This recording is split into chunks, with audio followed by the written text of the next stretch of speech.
అందరికీ నమస్కారం. 99 టీవీ వాస్తు ప్రేక్షకులకు నమస్కారం. ఈరోజు మనం వాస్తు కార్యక్రమంలో డబ్బులు పెట్టుకునే బీరువా ఎక్కడ ఉండాలి, చాలా ఎపిసోడ్ చేశాను వీటి గురించి. కొంతమంది ఏమంటున్నారంటే కొన్ని కామెంట్లు పెడుతున్నారు. నైరుతిలో పెట్టుకుంటున్నామండి బరువు, డబ్బులు కూడా అక్కడ పెట్టుకుంటున్నాం మేము, కానీ డబ్బు నిలబట్టలేదు. మరి అంటే మీరైతే చెప్పలేదు, కానీ చాలామంది నైరుతిలోనే ఆ బీరువా పెట్టి అందులోనే డబ్బు పెట్టుకోమంటున్నారు. అది మరి ఏ విధంగా, అది కొంచెం వివరంగా చెప్పమని కామెంట్స్ పెడుతున్నారు. అయితే ఇక్కడ ఒక విషయం ఉంది. డబ్బు సంపాదించడం చాలా కష్టం ఈ రోజుల్లో. అంటే కష్టం అంటే అడ్డదారుల్లో సంపాదించడం తేలికే, తప్పుడు దారిలో సంపాదించడం తేలికే. కానీ కష్టపడి చక్కగా మనం డబ్బు సంపాదించుకొని గౌరవంగా బ్రతకడం అనేది అది మనిషికి తృప్తినిస్తుంది. మనకే అది దానివల్ల మన ఇంట్లో పిల్లలు కూడా చక్కగా అది అలవాట్లు వాళ్ళు చేసుకుంటారనమాట. ఇక బీరువా ఎక్కడ పెట్టాలనే దాని గురించి, నైరుతి గదిలో అంటే యజమాని అక్కడ యజమాని అక్కడ పడుకోవాలి, నిద్రపోవాలి. యజమాని పడక గదిలో నైరుతిలో బీరువా పెట్టుకోవాలి. అది ఓకే, ఎందుకంటే ఆ మూల బరువు ఉండాలి. కానీ అందులో డబ్బు పెట్టకూడదు. లక్ష్మీదేవి అక్కడ ఉండదు. ఎందుకు ఉండదు అంటే దానికి ఒక కారణం ఉంది. ఏమిటంటే నైరుతి స్థానం ఎవరిది? నైరుతి ఎవరి ఆధీనంలో ఉంటుంది? నిరుతి అనేటటువంటి ఒక రాక్షసుడి యొక్క ఆధీనంలో ఉంటుంది ఆ నైరుతి మూల. అది దెయ్యం ప్లేస్ అంటారు కొంతమంది.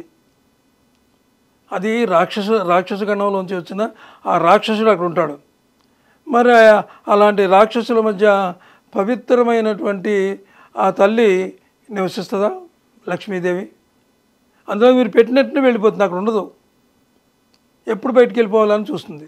అంచేత నైరుతిలో బరువు పెట్టుకోండి, బట్టలు పెట్టుకోండి, మీరు ఏమైనా పెట్టుకోండి, ఎంత బరువైనా పెట్టుకోండి, కానీ డబ్బు మాత్రం అక్కడ పెట్టుకోవద్దు.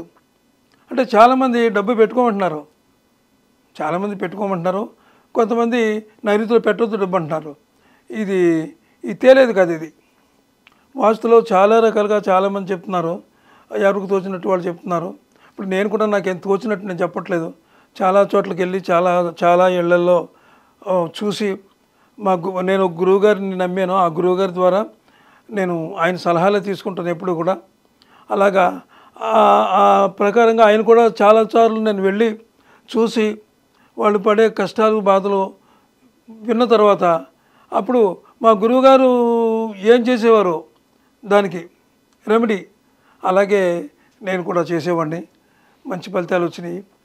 అంచేత ఇప్పుడు నైరుతి విషయానికి వస్తే, డబ్బు పెట్టుకునే విషయానికి వస్తే, అక్కడ బీరువాలో డబ్బు పెట్టొద్దు. మరి ఎక్కడ పెట్టాలి డబ్బు? ఇప్పుడు 4 గదులు ఉన్నాయనుకుందాం. మనకి 4 గదులు ఉన్నాయి. ఈశాన్యంలో హాల్ ఉంది, 2 బెడ్రూమ్లు ఉన్నాయి, ఒక కిచెన్ ఉంది. ఇప్పుడు ఒక రకంగా శాస్త్రంలో ఒక రకంగా ఏముందంటే, తూర్పు అంటే ఉత్తరం తూర్పులో కంటే ఉత్తరంలో డబ్బు పెట్టుకోవడానికి మంచి అవకాశం ఉంది. ఎలాంటి అవకాశం ఉందంటే, ఈ సరిగ్గా తూర్పు నుంచి ఇలా వచ్చే గోడ ఉంటుంది కదా, ఉత్తరం గోడ, ఆ గోడకి మీరు గోడ దగ్గర పెట్టుకోవచ్చు బీరువా. అంటే గోడ దగ్గర ఎలా పెడతారు? ఇలాగ గది ఉంది కదా, ఇలాగా ఇంత గది ఉంది. ఈ వాయువు ఉంది ఇక్కడ, ఈ వాయువ్యానికి ఇంత ఖాళీ పెట్టి అంటే వాయువ్యానికి తగలనే వద్దు బీరువా, ఇంత ఖాళీ పెట్టండి.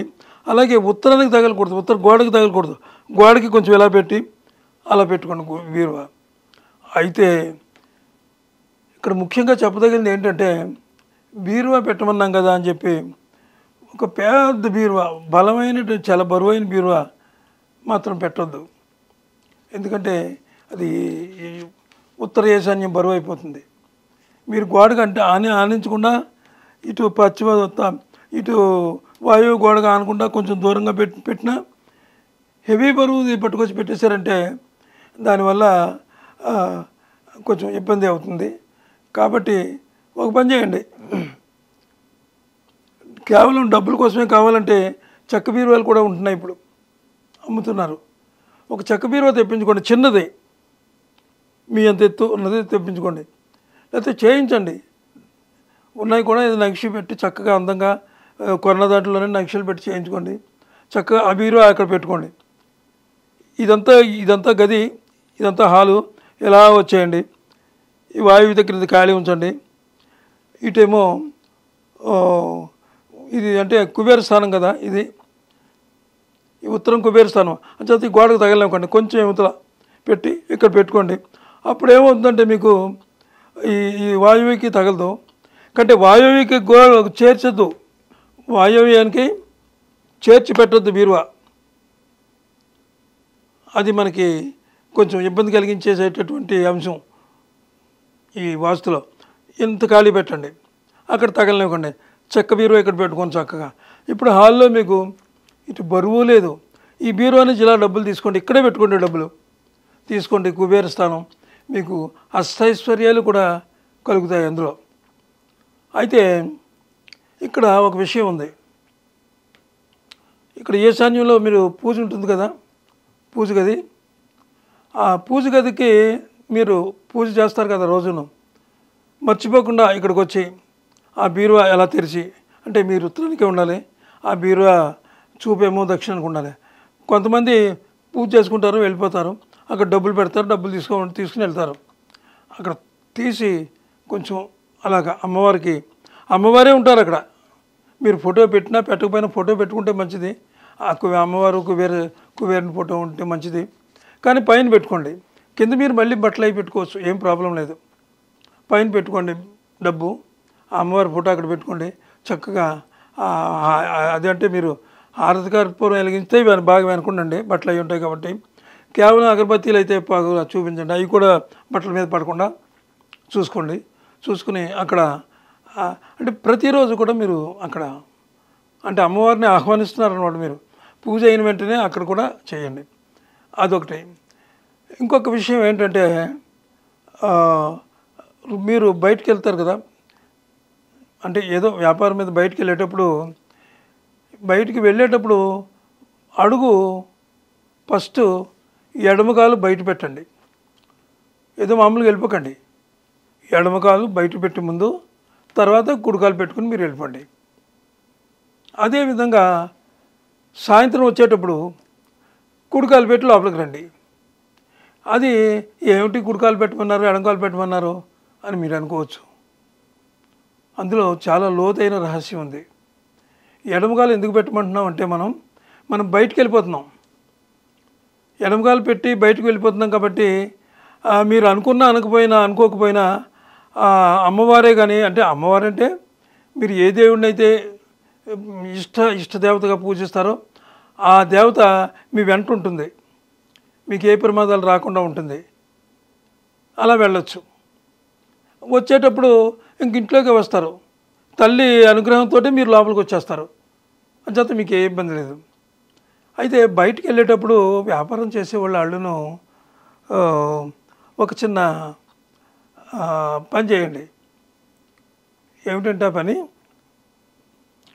పూజలో ఏవో పెడతారు కదా మీరు మామూలుగా, అంటే స్వీట్ పెట్టినా ఏదైనా ముఖ్యంగా బెల్లమో పటిక బెల్లమో పెట్టండి. బెల్లం పెట్టడం వల్ల చాలా గొప్ప ధనలాభం కలుగుతుంది మీకు అమ్మవారి దగ్గరగా.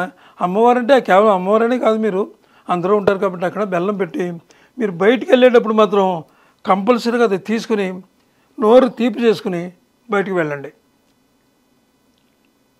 అలాగే మీరు మంత్రం చదువుకోవాలి అని అనుకునేటప్పుడు ఒక మంత్రం చదువుకుని కూడా మీరు బయటికి వెళ్ళొచ్చు. ఆ మంత్రం మీరు చెప్పమంటే ఆ మంత్రం కూడా చెప్తాను. ఆ మంత్రం చదువుకుని ఆ నోట్లో అది వేసుకుని మీరు బయటికి వెళ్ళారనుకోండి, మీకు తిరగలేదన్నమాట.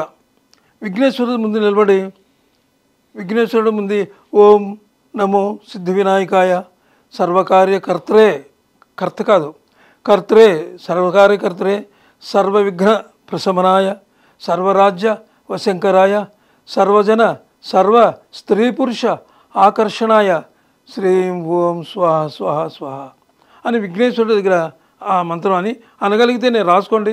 కొన్ని రోజులు చేస్తే నోటికి పట్టేస్తుంది. అలాగే విఘ్నేశ్వరుడు అయిపోయిన తర్వాత వెంకటేశ్వర స్వామి వైపు తిరిగి నమో సిద్ధి వినాయక అయిపోయింది కదా. అయిపోయిన తర్వాత ఓం వాసుదేవం హృషికేశం వామనం జలసాయనం జనార్దనం హరిం కృష్ణం ఓం నమో నమో నమో నమ హరి. శ్రీవత్సం అంటే పూర్తిగా ఇంకా పెద్దదే ఉంది, మీరు చెప్పాలంటే నేను చెప్తాను. ఓం ఓం ఓం ఓం ఓం ఓం ఓం చివరిలో గోవింద గోవింద గోవింద అనుకున్న 4 సార్లు అనుకోండి. ఓం ఆదిత్యాయ సోమాయ మంగళాయ బుధాయ గురు శుక్ర శనిభ్యచ్చ రాహవే కేతవే నమః. ఈ మంత్రం కూడా చదువుకుని వెళ్తే మీకు అన్ని విధాలుగా బాగుంటుంది. అంటే ఈ మంత్రం వెంకటేశ్వర స్వామి దగ్గర చదివే మంత్రం ఓం ఓం ఓం.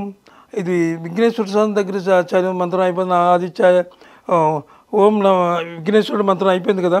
అయిపోయిన తర్వాత వెంకటేశ్వర స్వామి మంత్రం ఏంటంటే ఓం వాసుదేవం హృషికేశం వామనం జలసాయనం జనార్దనం హరిం కృష్ణం శ్రీవత్సం గరుడధ్వజం వరాహం పుండరీకాక్షం ఓం నమో నమో నమో శ్రీ వెంకటేశ్వర నమో నమ. అలాగా వెంకటేశ్వరకి స్వామికి ఆ 4 విఘ్నేశ్వరుడికి నేను ముందు చెప్పినవి ఆ 2 చదువుకుని మీరు చదువుకోగలిగితే నవగ్రహాల మంత్రం చదువుకుంటే మంచిదే. ఓం ఆదిత్యాయ సోమాయ మంగళాయ బుధాయ చ గురు శుక్ర శనిభ్యచ్చ రాఘవే కేతవే నమః. అంటే మంత్రాలు అన్ని దేవుళ్ళకి ఉన్నాయి మంత్రాలు. అవన్నీ మీరు చదవలేకపోతే షార్ట్కట్లో ఇవి చదువుకొని బయటకు వెళ్ళండి. మీకు అన్ని పనులు సుఖంగా అంటే చెప్పింది చేసినట్టు చేయండి. అక్కడ పూజ దగ్గర స్వీటు నోట్లో వేసుకుని వెళ్ళండి. విఘ్నేశ్వరుడు మంత్రం చదవండి, అలాగే వెంకటేశ్వర స్వామి మంత్రం చదవండి, నవగ్రహాల మంత్రం చదవండి. మీకు ఎక్కడ మీరు వెళ్ళిన పని దిగ్విజయంగా అయిపోతుంది, అందులో ఏమాత్రం అనుమానం లేదు. మీకు ఈ విధమైనటువంటి ఈ బీరువాని ఎప్పుడైతే ఇలా జరిపారో ఇదొక శుభ ఫలితం. స్వామివారి దగ్గర అమ్మవారి దగ్గర ప్రసాదం తీసుకోవడం అదొక శుభ ఫలితం. మీరు ఎడమ కాలు బయటకు పెట్టి వెళ్ళడం వల్ల అదొక శుభ ఫలితం. మీకు అన్ని శుభాలే జరుగుతాయి. మీరు ఈ విధంగా చేయడం వల్ల లక్షలు గడిస్తారు, కోట్లకు అధిపతి అవుతారు. అన్ని జాగ్రత్తగా చూసుకుని మీరు చేయండి. ఈ ఎపిసోడ్ ఎంతో ఆపుదాం. మళ్ళీ రేపు ఒక మంచి ఎపిసోడ్తో మళ్ళీ కలుసుకుందాం. నమస్తే, సెలవు.